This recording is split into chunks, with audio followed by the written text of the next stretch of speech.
Coffee has been procured, so I'm ready for a video. I'm going to start by saying that I'm a little bit annoyed. This car, which is a Peugeot, not sure if I'm saying it right. It's a Peugeot 3008. It's a French car, and it's advertised as getting 62 miles per gallon city and 71 miles per gallon highway, which by American standards is phenomenal. I don't think you can get any cars with that kind of fuel economy in the US.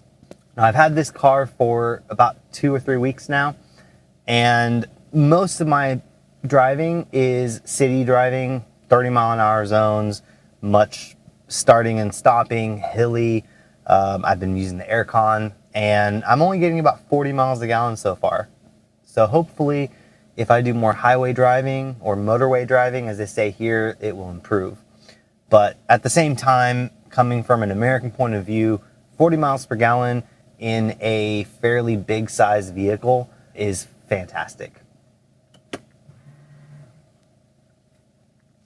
I'm going to start this by saying I am not an expert.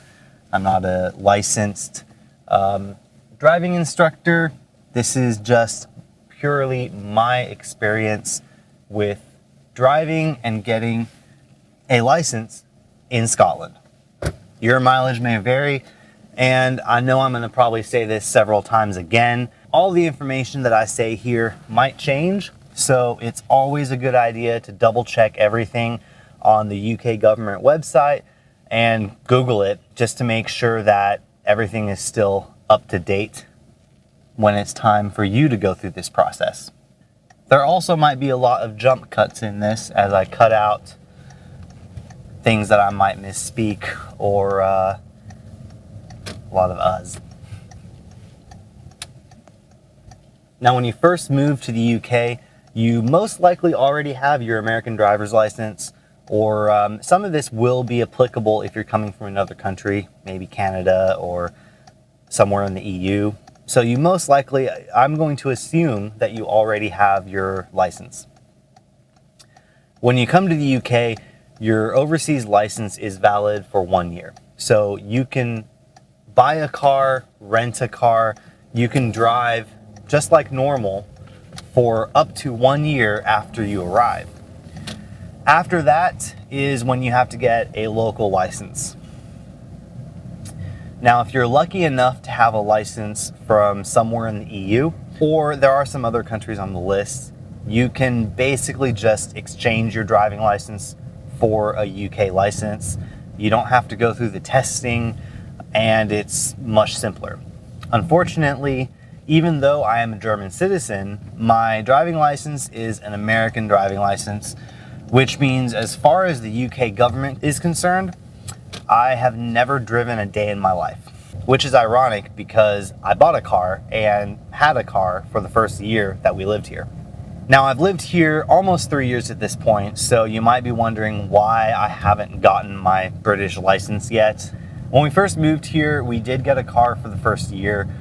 We weren't able to use it very much because we moved here right before the second COVID lockdown, and the job that I had was working from home. Our kids were small enough, they weren't even going to nursery yet, so we didn't do a lot of driving, and I just didn't get around to getting a license in that first year.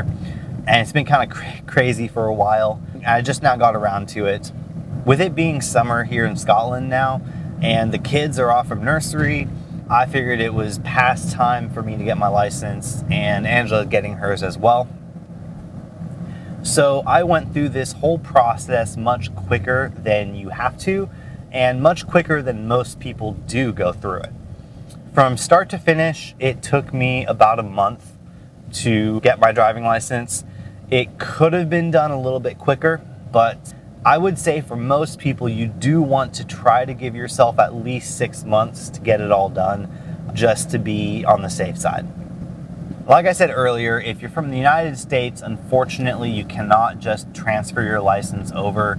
Now, in my opinion, I didn't need to take the driving test. I have 15 years of driving experience, and I've driven here in the UK, in Germany. I've driven in several countries without any issue. I do have more experience than a lot of people. So the driving test itself wasn't necessarily a learning process for me, as much as just learning the differences of what the test instructors are looking for here in the UK.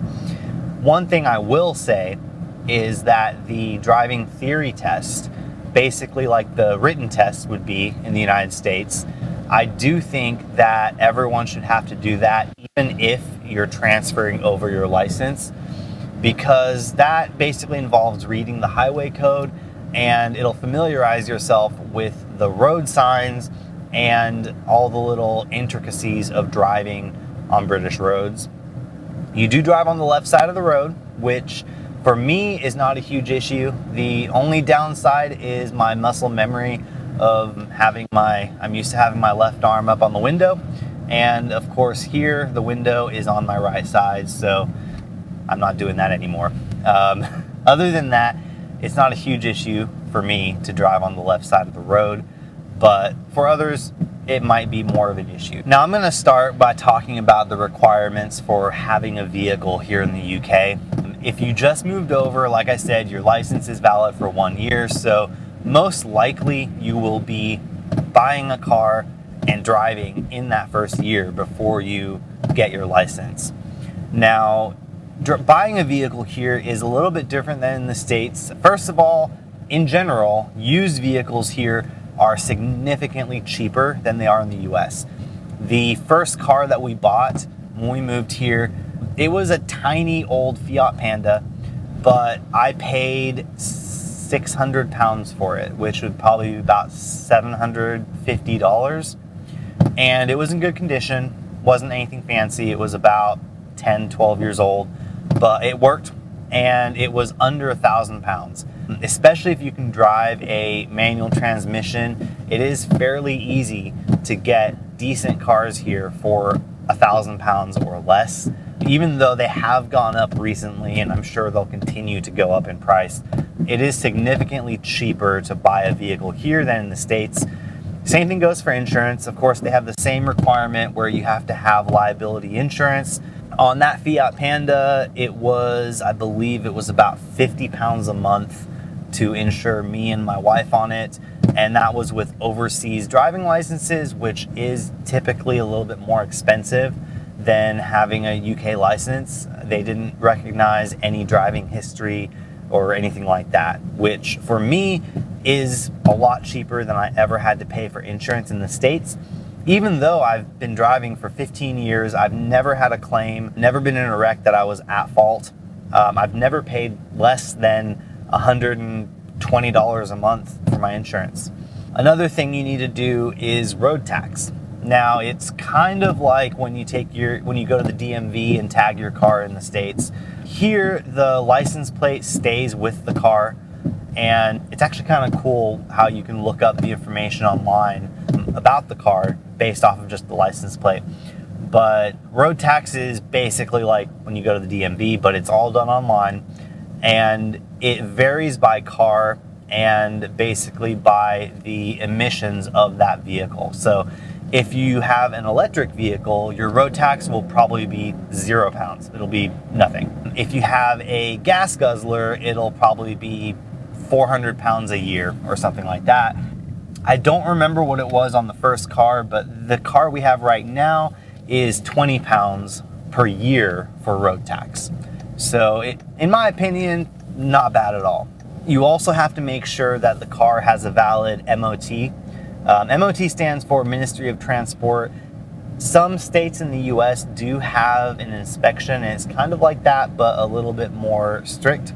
Any new car that you buy after it's 3 years old, you have to get an MOT done every single year. And if it fails the MOT, you can't drive it until whatever the issue is fixed. And so what that translates into is the cars here in the UK in general are in much better condition than what they are in the States. They have to be maintained a little bit better. And of course, people don't drive as many miles here, so that is part of it. But in general, you'll find cars here are in much better shape than they are in the States. One really cool thing about it is whenever you go to purchase a vehicle, you can go to the UK government website and put the license plate number in there, and it will tell you all of that vehicle's MOT history. So, for example, if you were looking at a car, you can go to the website, put in the MOT. Let's say the car is 10 years old. And if that car has recurring issues with an oil leak, it'll tell you. Of course, it's not a 100% foolproof way of finding out any issues, but it is a nice little bit of information that you can get and something to be aware about when you buy a car. You can see when it expires. So personally, I would not want to buy a car that has an MOT that's about to expire. Just like this car, I made sure it got a fresh MOT when I bought it so that I don't have to worry about that for another year. All right, so let's say you already have a car, or maybe you don't, and but you've been here 6 months, 8 months, maybe getting close to a year, or maybe you've been here over a year and you just haven't been driving. It's time to get your British license. Now, the process for getting a driving license in the UK is fairly straightforward. First, you have to apply for your provisional license. Now, I can't believe I'm going to say this, but this is one time where I missed the DMV. So in the States, you just go to the DMV and you get your license. You can go in, take the test, you're good to go. Here, they don't have a version of the DMV with physical locations you can go into. All of it's done online or in the mail. If you're a British citizen, it's a little bit more straightforward. But as an overseas citizen, you basically have to go online, fill out an application form for your provisional license. It costs, I believe, £34, and then they will send you a paper copy of the application in the mail, which you have to fill out and send back to them. You have to put in passport-sized pictures, and depending on your situation, you would have to include your residence card, visa, etc. Now, I believe this will work for anyone from the US. Like I said before, it could change, but for us, we had to send back the application with our pictures, and we had to generate a share code online on the website, basically a code that they can use to look up and prove our right to live here. So you send that back to them. Mail here in the UK is really quick. It only takes a day or so. I sent our applications back, and I sent it over a bank holiday weekend, so it took a little bit longer than normal, but we still got our physical driving permits or provisional license back in the mail in about a week and a half or 2 weeks. So 2 weeks, let's say 3 weeks, just to give extra time, and you'll have your provisional license back, which is the same thing as like a learner's permit in the US. On a provisional license, you can drive, except you can't drive on motorways, and you have to have someone with you that has had their UK driving license for at least 3 years, and you have to have L plates on the car, so just little magnetic signs that say L for learner whenever you drive, so everyone knows that you're a new driver. Now, one important thing to note here is if you are within your 1 year and you're driving your own vehicle or any vehicle on your American license, you do not need to put your L plates up. You can still drive by yourself, but you need to make sure that your car insurance is set for your American license, because if you change your insurance to be under your provisional license, then it will only insure you if you're driving as a learner with the L plates and someone with you. So make sure that you have your license or your insurance up to date with the correct driving license at the time. Once you have your provisional, you can book your theory tests, which is basically the written test. You can book it immediately. When I first booked mine, it was about a 2-month wait for the tests, but I went back into the website a day later and I was able to reschedule it for the next week. So it didn't take me very long at all. They do have openings that come up. You just have to kind of keep an eye on it and see if you can get something sooner if you're trying to get this all done really quickly. So when it's time for the theory test, it'll tell you which location to go to, and it's a 50-question multiple choice test with a video portion at the end. Now, this is the one thing that I do think is good that you have to do. And even if you can exchange your license, I think everyone should do the theory test because it covers the highway code and basically your knowledge of the road signs and what they mean. There is an app that I use to prepare for the theory test. I'll put a link in the description. It was like £2 a week or £5 a month for the subscription, and highly worth it. It goes through, it gives you all the questions, it lets you take mock tests and practice so that you can pass the theory test. The biggest problem with the theory test is the second part. After the multiple choice questions, you have what's called a hazard perception test. And it's basically, I think it's 17 video clips that it plays, and each video clip has one hazard, and then one of the clip has two hazards that are developing, and you need to click when you see the hazard.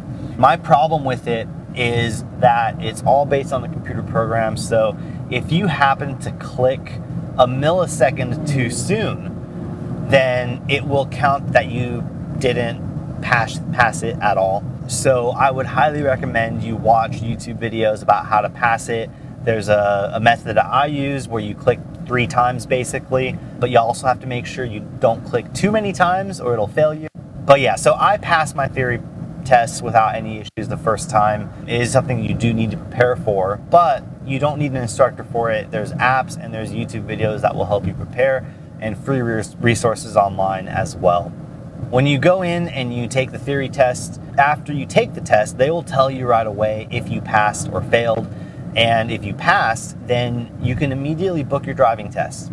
You don't have to hire an instructor or take lessons or anything like that. You can go ahead and book it.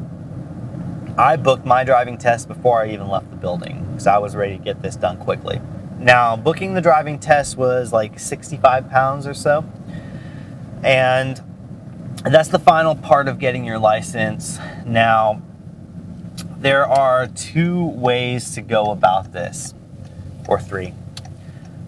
With taking the test, if you have an instructor, which I would recommend it if you have the time and resources to do it, I'd recommend to get an instructor. But if you have an instructor, usually you can use their vehicle to take your driving test. You can also use your own vehicle, or you can rent a car to take the test in. Now, if you use your own vehicle, there are some restrictions which will be on the UK government website. You have to have a second mirror for the instructor to use, and there are some cars they won't let you use because they don't have enough visibility.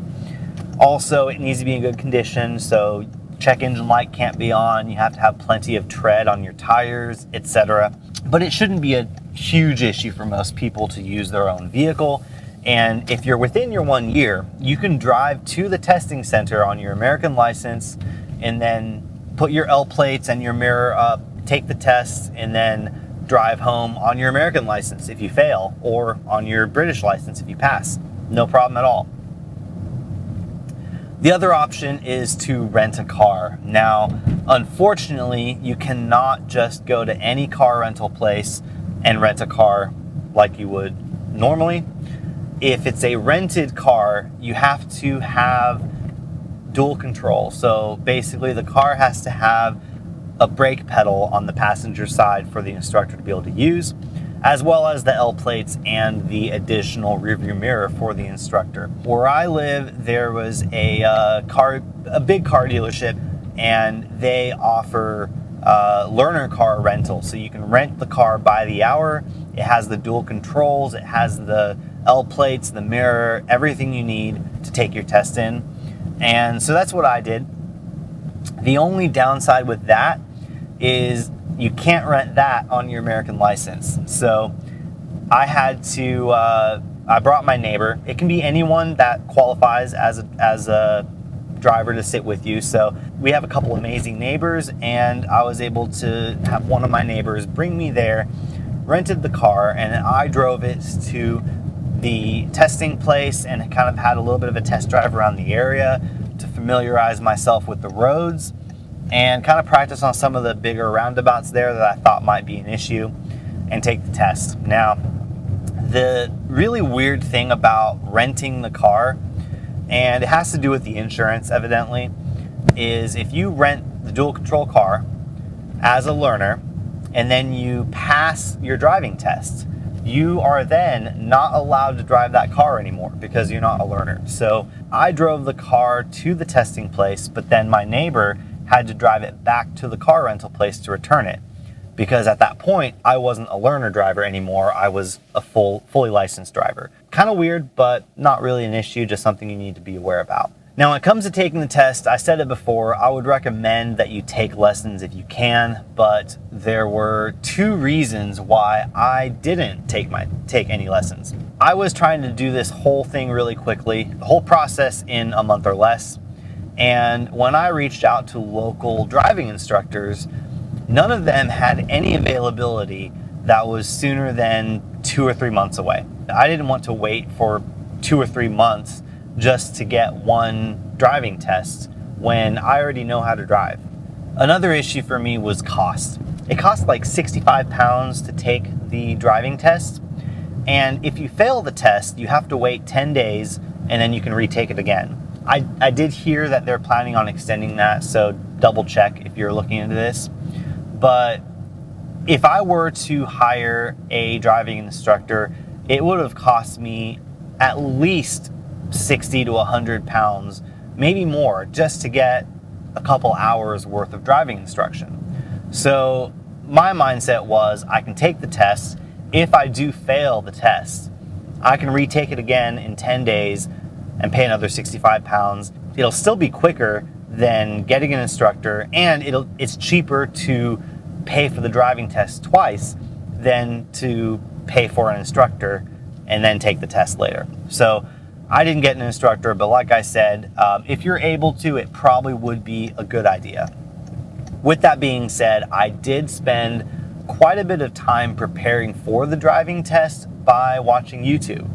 So there are a lot of good resources on YouTube. Several driving instructors I found that have really good videos where they do mock driving tests and they explain what they're looking for and how to pass the driving test. One of the biggest things for me was mirror signal mirror. So basically, when I go to use my turn signal, just out of habit, I turn my signal on and I'll look in the mirror. Obviously, I wouldn't move or change lanes or whatever I'm doing. I wouldn't do that until I made sure it was safe.